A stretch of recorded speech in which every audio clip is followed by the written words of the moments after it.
college football NIT.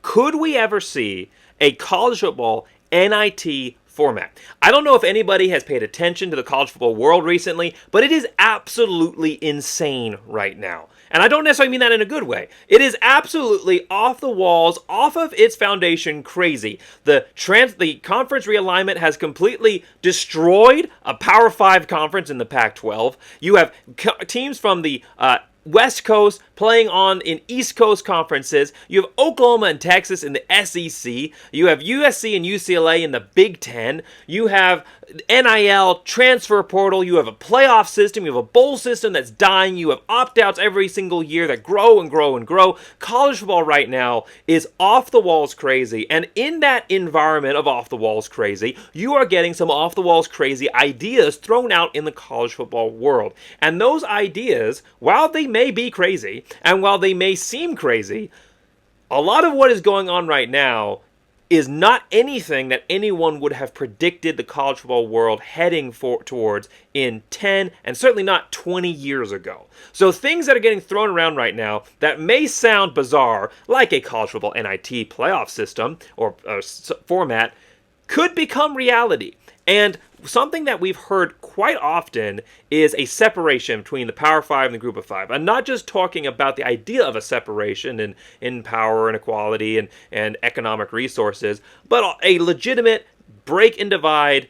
Take the Power 5, or maybe not even all of the Power 5, or I guess they're Power 4 now, Power 4 teams. So take the Power, not necessarily the Power 4, but maybe just the top teams in the Power 4, the Big Ten and the SEC. Take them, break them apart from college football into their separate division, and let the rest of them fight it out. Basically reduce the Group of 5 and maybe who's left into a Division 2 of college football. And I am fundamentally opposed to any proposal for a separate Group of 5 playoff system. 100% fundamentally, cannot state it firmly enough, opposed to a Group of 5 playoff system, a separate Group of 5 playoff system. I think that it would destroy the Group of 5. I think it would destroy their programs. And I think that in a large way it would go to destroying college football in general, at least in the way that we love this game right now. However, there has been an idea thrown out, one of those off-the-walls crazy type ideas thrown out that I actually like, that talks about a separate Group of 5 playoff system. This idea was written up in a 24/7 Sports article that I read recently by Jamey Chadwell from Liberty University, and he said that he would like a separate Group of 5 playoff system where the top Group of 5 program would still go to the CFP, will still go to the normal college football playoff like they do now, but the remaining programs that get left out, the top programs from the Group of 5, would have their own playoff system to go and compete in. I really like this. I'm going to explain why in this video and what I think are some improvements to this, but I really, really like this right now because as Jamey Chadwell points out, this would give a lot of programs who don't have a very realistic shot of getting to the playoffs a chance to continue to keep their season meaningful. I mean, as a Group of 5 program right now, it's you got one program out of all of you, one program out of 5 conferences that's going to have a shot at this. And the rest of the teams, once they get that second loss, maybe even one loss on the season, depending on your conference, your hopes and dreams of going to the playoffs are done. This would give you something more than just a meaningless bowl game to continue to fight for. But why stop there? I think this idea can really be built, and I think that Jamey Chadwell has a fantastic basis for this. But I'm going to build on it with what I think would be the answer, the solution to the current defunct bowl system, and actually create a competitive, fun environment that fans would want to watch because they're not watching bowls right now, that players would want to play in because they're not playing in bowls right now. So a system that would replace the at this point meaningless bowl system with something that actually be entertaining, meaningful, and add to the competitive nature of college football and give teams something else to fight for. And that goes for the Power 4 as well.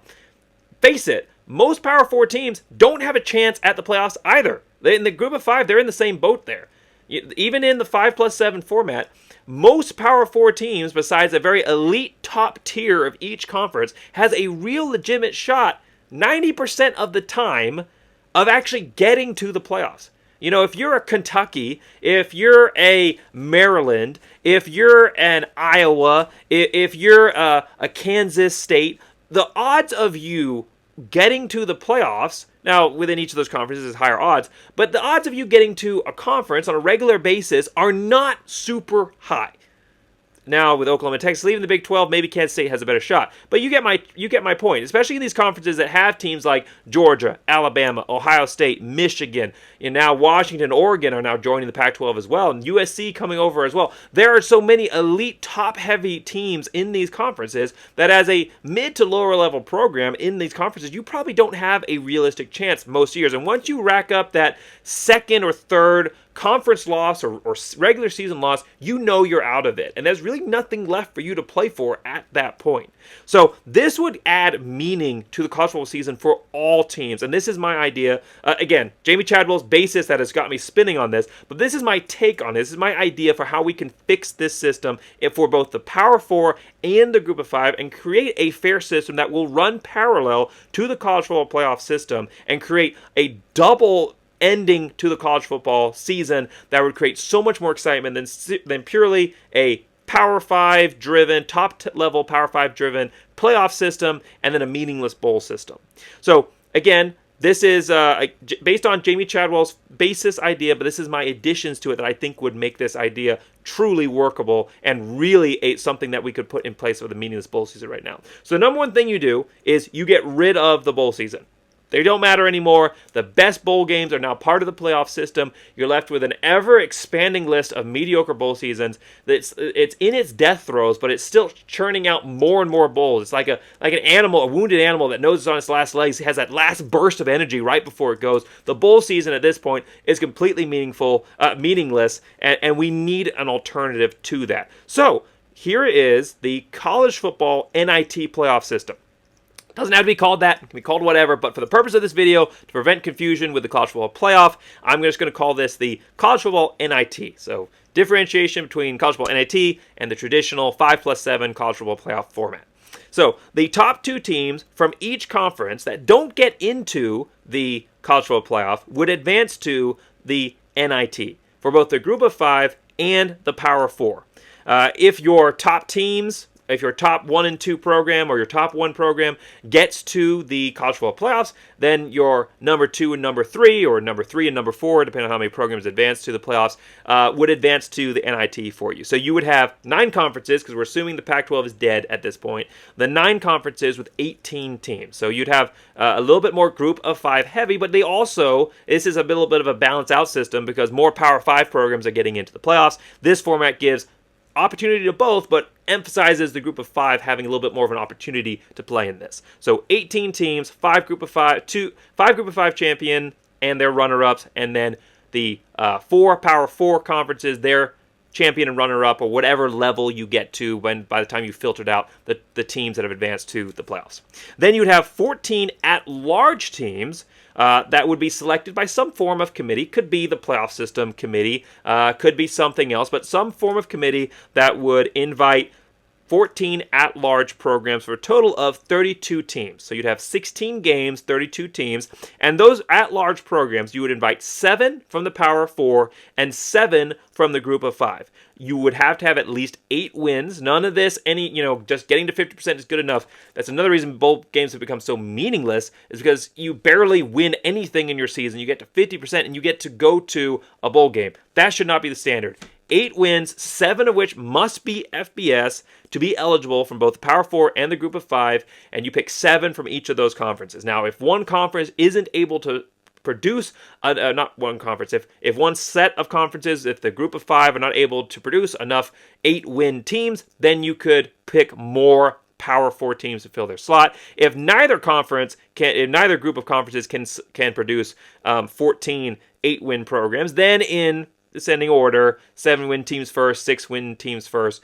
From either the Power 4 or the Group of 5, no requirement at that point. You could then select additional teams to fill that 14-team bracket, like they do right now with bowl games. If there's not enough 50% teams, they'll go and get a 5 and 7 team or something like that.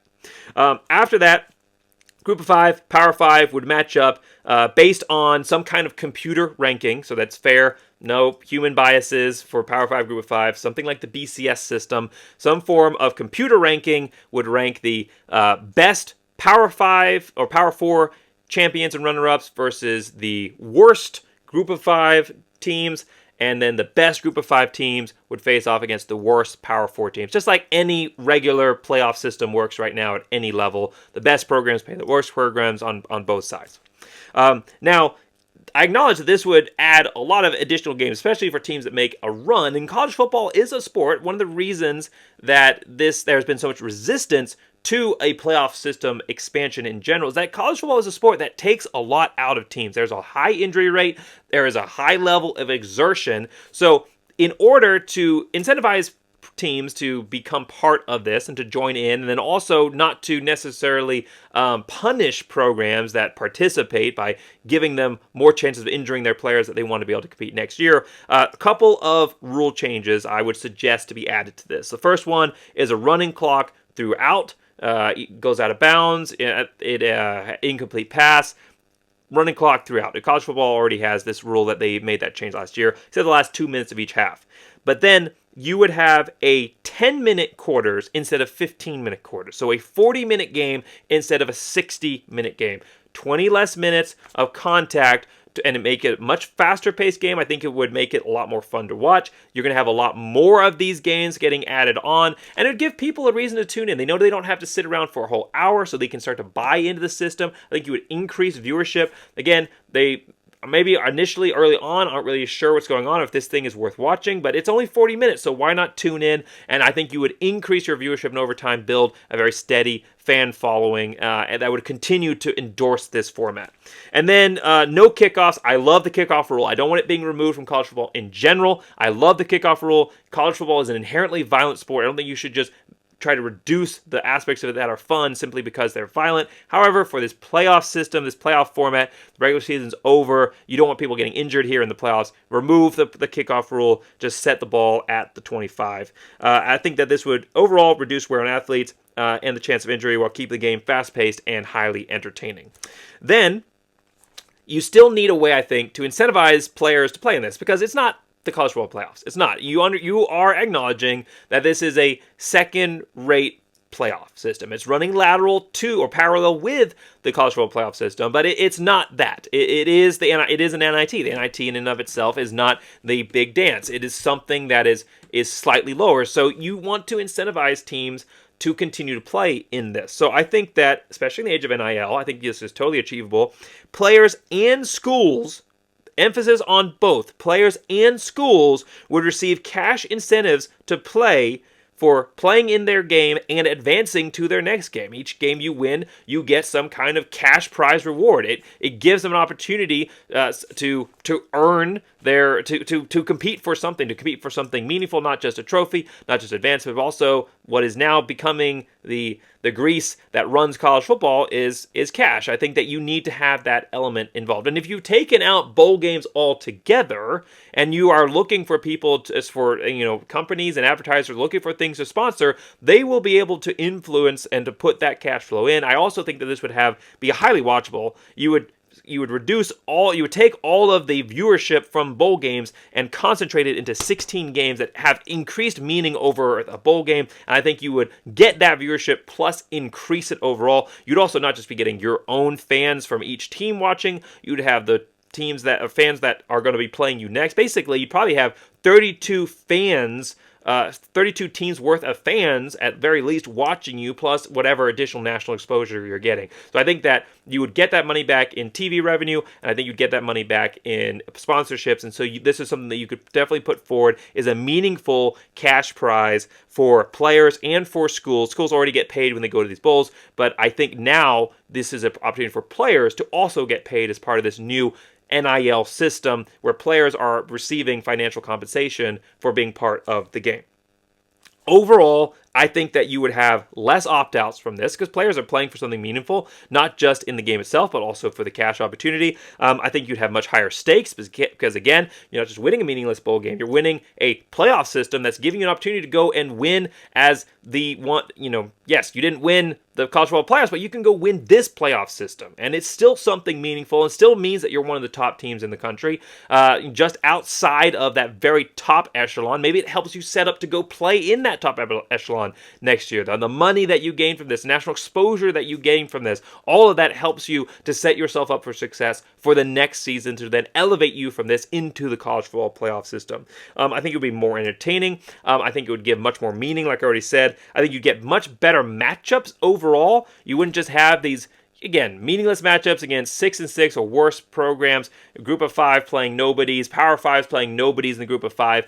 You would have an opportunity for much better matchups. You would be playing, even the worst teams in this system would still be the upper echelon, the mid to top tier of each of their systems. The Power 5 teams would still be good Power 5 teams, and the group of 5 would be good to elite group of 5 programs. I think you would have a highly competitive nature here, and if as a Power 5 program you didn't like the matchup that you have with your group of 5 team, there's a pretty good chance, especially as you're ranking these top and lower programs, that you're going to advance the 2 Power 5 winners from each game are going to advance to the next matchup, and then maybe they'll face off against each other. And so I think you have an opportunity for some exciting rivalry rematches, for exciting cross-country matchups against teams that are making headlines in college football. I think this is a way to really breathe lifeblood into the college football system and what makes college football so much fun to watch. The underdog stories, the pageantry, the rivalries, the upsets. I think you get all of that in this system. So this is my solution. Let me know what you think in the comments below. I kind of just threw this together after reading the article. I've been working on getting out the interview that I did with J.L. Skinner and Hunter White, and I keep getting distracted by some of these things that I'm kind of taking away on study breaks while I'm trying to work that out. So I'm still working on getting the Hunter White and the J.L. Skinner defensive preview out and getting highlights for all of that, and editing is taking me a little bit longer than I thought, partially because of some of these distractions like this video. But let me know what you think. Make sure you like and subscribe. I'm going to be putting that defensive preview out next week is my goal to have that out. So the third week here of March, my goal is to have that defensive preview out for all of you. But let me know what your thoughts are on this system that I've proposed. Do you have a better idea? Do you have a better solution? I would love to hear it. Thanks so much for watching. Make sure you like, subscribe. And as always, go Big Blue!